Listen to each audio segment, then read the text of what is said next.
Welcome बहुत स्वागत है आपका सरकारी सिलेबस यूट्यूब चैनल पर। और आज हम बात करने वाले हैं एमएनएस के बारे में। एमएनएस क्या होता है इसके बारे में डिटेल जानकारी आपको देंगे। एमएनएस का मतलब मिलिट्री नर्सिंग सर्विस। इसकी डिटेल जानकारी का मतलब ये हुआ कि आपकी जो है ना कौन कौन बच्चे अप्लाई कर सकते हैं इन फॉर्म में और कब कब आते हैं, एमएनएस होती क्या है इसके बारे में डिटेल जानकारी, इसकी सैलरी क्या होती है आपकी, इसमें आगे का कैरियर फ्यूचर कैरियर आपका किस तरह का रहने वाला है और इसका सिलेक्शन प्रोसीजर। तो मतलब सारी चीज़ें हम एक एक करके कवर करेंगे। चलिए शुरुआत करते हैं।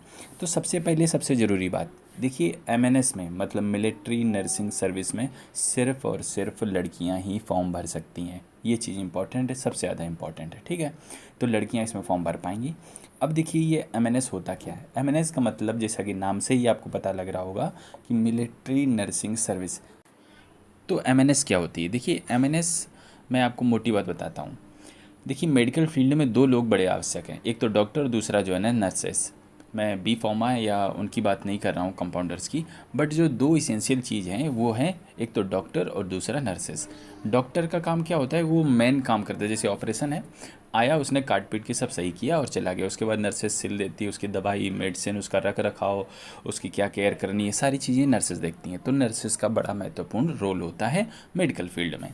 तो देखिए जो नर्सेस की वैकेंसी होती है भारतीय सेनाओं में वो एमएनएस के थ्रू ही होती है, चाहे एयरफोर्स में हो, चाहे नेवी में हो, चाहे आर्मी में हो। तीनों में एमएनएस के थ्रू ही आपकी जो है ना इसी एग्ज़ाम के थ्रू ही आपकी भर्ती होगी। तो ये कुछ मैंने बताया आपको एमएनएस के बारे में कि ये क्या चीज़ होती है। तो आप समझ गए होंगे कि नर्स बनने के लिए, अगर आप सेनाओं में नर्स बनना चाहते हैं तो आपको एमएनएस का एग्ज़ाम निकालना ही निकालना है, ठीक है। अब इसकी और आगे बात कर लेते हैं, सैलरी की बात कर लेते हैं। देखिए तनख्वाह आपको कितनी मिलती है।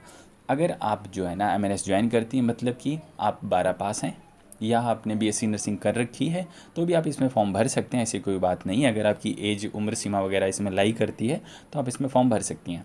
तो अगर आपने 12 पास कर रखा है, पीसीबी मतलब फिजिक्स केमिस्ट्री बायो से 50% नंबर हैं, तो आप इसमें फॉर्म भरते हैं और 4 साल की ये बीएससी नर्सिंग की आपको डिग्री वहीं पर कराते हैं, अपने कॉलेज में ही कराते हैं।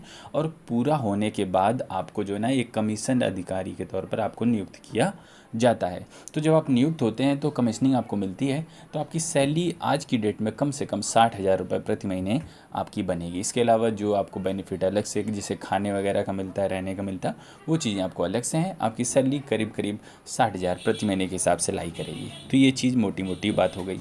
अब देखें करियर आपका, फ्यूचर करियर जो आपका है, अगर आप शॉर्ट सर्विस कमीशन आपका रहता है तो आपकी नौकरी 14 साल की होगी, और अगर आपको परमानेंट कमीशन मिलता है तो आप 60 साल तक नौकरी कर सकते हैं। तो आपके प्रमोशन भी काफ़ी अच्छे हो जाएंगे। लेकिन मैं सबसे कम मान के चल रहा हूँ, अगर आपको शॉर्ट सर्विस कमीशन मिलता है तो आप 14 साल की नौकरी करेंगे, और जब आप 14 साल की नौकरी करेंगे तो आप मेजर के इक्विवेलेंट रैंक के साथ में आप रिटायर हो जाएंगे, ठीक है। तो ये आपका करियर प्रोग्रेशन है। सबसे पहले आप लेफ्टिनेंट में भर्ती होते हैं। जैसे आपकी ट्रेनिंग कंप्लीट हो जाती है, आपके कंधे पर 2 स्टार लगते हैं, दोनों साइड में 2-2 स्टार। देन आफ्टर कैप्टन बनते हैं आप, कैप्टन में 3 स्टार लगते हैं आपके कंधों पर। और जब आप मेजर बनते हैं तो एक अशोक स्तंभ आपके कंधों पर दोनों साइड में लगता है। तो ये आपका करियर प्रोग्रेशन था। अब हम बात कर लेते हैं सिलेक्शन प्रोसीजर की, सबसे महत्वपूर्ण चीज़ है। देखिए सबसे पहली बात तो मैंने आपको सबसे पहले ही बताई थी कि इस फॉर्म में सिर्फ और सिर्फ लड़कियां ही फॉर्म भर सकती हैं। ऑल इंडिया का फॉर्म है, भारत के किसी भी कोने के रहने वाले हो आप इसमें फॉर्म भर सकते हो, कोई दिक्कत की बात नहीं। सिलेक्शन प्रोसीजर इसका कुछ इस तरह का है कि सबसे पहले आपका होगा रिटन एग्जाम, देन आफ्टर आपका इंटरव्यू, देन आफ्टर आपका फिजिकल एंड मेडिकल साथ में ही हो जाता है। तो ये आपका सिलेक्शन प्रोसीजर है। रिटन एग्जाम की बात कर लेते हैं थोड़ी बहुत। मैं आपको नीचे कमेंट बॉक्स में एक लिंक दूंगा सरकारी syllabus.com वेबसाइट का, वहाँ पर जाकर आपको इसका डिटेल सिलेबस, एग्ज़ाम पैटर्न, क्या चीज़ें, सारी ज़रूरी चीज़ें आपको वहाँ से मिल जाएंगी, ठीक है। तो कमेंट बॉक्स ज़रूर चेक कर लेना। अब लेकिन मैं मोटा मोटा आपको बता देता हूँ एग्ज़ाम पैटर्न में क्या है। आपका जो रिटन एग्ज़ाम है ऑनलाइन होगा, 90 मिनट का टाइम मिलेगा, 100 क्वेश्चन रहेंगे, कोई निगेटिव मार्किंग इसमें नहीं होगी, ठीक है। जब आपका रिटन एग्ज़ाम ऑनलाइन वाला हो जाएगा उसके नंबरों के आधार पर एक मेरिट लिस्ट बनाई जाएगी। अगर आपके अच्छे नंबर रहते हैं तो आपको इंटरव्यू के लिए बुलाया जाएगा। इंटरव्यू जब आप क्वालिफाई कर लेंगे तो उसमें भी आपको मार्क्स दिए जाएंगे। अभी तक ये चीज़ कहीं भी नोटिस नहीं की गई है, ना ही बताया गया है किसी नोटिफिकेशन में कि इनका इंटरव्यू कितने मार्क्स का होता है। तो जितने भी इनके मार्क्स रखते हों उसमें आपको एक क्वालिफाइंग नंबर लाने होंगे, और लाने के बाद जो है ना आपको फिजिकल क्रमशः मेडिकल के लिए भेज दिया जाएगा। आपका जब मेडिकल के लिए भेजा जाएगा आपको, तो वहीं पर आपका फिजिकल भी हो जाएगा। कुछ हाइट वगैरह की रिक्वायरमेंट रहती है, वो मैं आपको लिंक दिया, आप जाके वहाँ से चेकआउट कर सकते हैं। तो इस तरह का कुछ आपका सिलेक्शन प्रोसीजर रहने वाला है अगर आप एमएनएस ज्वाइन करना चाहते हैं। अब थोड़ी सी मैं आपको बात बताता हूँ कि इसकी प्रति साल वैकेंसी कितनी आती है। ऑल इंडिया की 2020 में आई थी करीब 220 नौकरियाँ, मतलब 220 सीटें थी टोटल ऑल इंडिया की। तो देखिए प्रत्येक साल करीब करीब इतनी ही वैकेंसी आती है, 200 के आसपास मान के चलिए।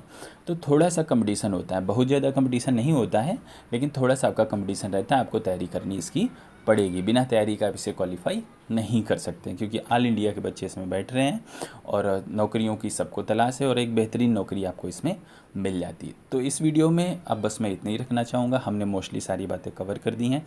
अगर कुछ और बचा है तो आप हमसे कमेंट के जरिए जुड़ सकते हैं। वंदे मातरम।